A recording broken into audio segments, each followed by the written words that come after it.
দীর্ঘদিন যাবৎ আমার বঞ্জামাইরা অসুস্থ ছিল। 4 বছরের মতন আমার বোনে কাজ করে সারা খাওয়াইছে সংসার চালাইছে। সে অটো চালায়া ওর মাজার মেরুদণ্ড সমস্যা হয়েছিল স্যার। 4 বছর আমার বোনে এই সংসারটা অনেক কষ্ট করে চালাইছে।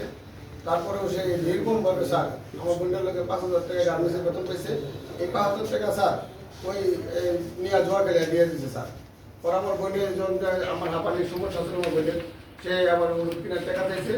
সে এই টাকা না দেওয়ার কারণে মানে ওটা ঝগড়াঝাটি করে এরা সে আমার আবার আর এক ছোটো বোন থাকে, সেখানে সে চলে যায় রাত 10-10:30টার দিকে। সেখান থেকে ওর মা এবং জামাই আমার একটা ভাগ্য আছে 2.5 বছরের, সে ওনাকে অনেক রিকোয়েস্ট করে বাসায় নিয়ে যায়। এরা পরে 3:58 স্যার আমার বোনটাকে স্যার নির্মমভাবে স্যার এভাবে যে কোনো মানুষকে স্যার পাইতে পারে। আমি যখন রিপোর্ট করে আমাদের এসআই রিকমেন্ড ছিল এখানে, আমি ওখানে এই ক্ষতবিক্ষতগুলো আমি স্যার এখানে দেখাইছি, রিপোর্ট করছি। ডান সাইডে কয়টা কি কল্যাণটা কেটে ফেলেছে স্যার, কিন্তু পত্রিকগুলো স্যার এখানে সব আলাদা করে দিয়েছে স্যার।